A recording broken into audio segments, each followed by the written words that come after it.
नागपुर के police आयुक्त doctor Ravindra Kumar Singhal के निर्देशानुसार नागपुर शहर में एक विशेष अभियान ऑपरेशन शोध चलाया जा रहा है।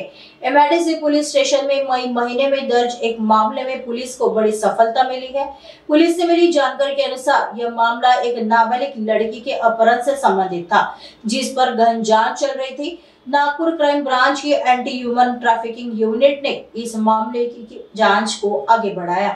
यूनिट ने लापता नाबालिग लड़की और संबंधित आरोपी दोनों के बारे में गुप्त जानकारी जुटाई। जांच में पता चला कि वे दोनों हरियाणा के सोनीपत जिले में मौजूद है।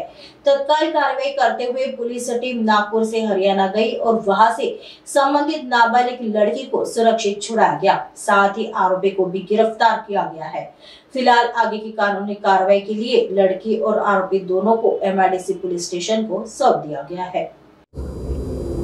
नागपूर पोलीस आयुक्त श्री रवींद्र सिंघल सरांच्या सूचनेनुसार ऑपरेशन शोध ही एक विशेष मोहीम पूर्ण नागपूर शहरामध्ये सर्व पोलीस स्टेशन आणि क्राइम ब्रांच राबवत आहे। याच्यामध्ये वेगवेगळे जे मिसिंग मुले आहेत तर त्यांचा विशेष शोध घेण्याची ही मोहीम आहे आणि त्या अंतर्गत एमआयडीसी पोलीस स्टेशन येथे मे महिन्यामध्ये एक गुन्हा दाखल झाला होता। त्याच्यामध्ये एक अल्पवयीन मुलीला पळवून नेण्यात आलं होतं आणि त्या अनुषंगाने गुन्हा दाखल झाल्यानंतर तो तपास सुरू होता।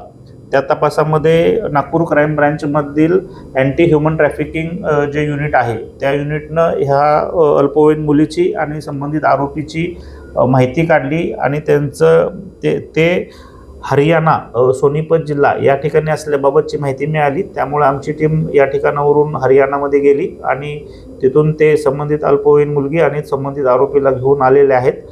आता ते पुढील तपासासाठी एमआयडीसी पोलीस स्टेशन येथे देण्यात आले। पुढील कारवाई तिकडे सुरू आहे।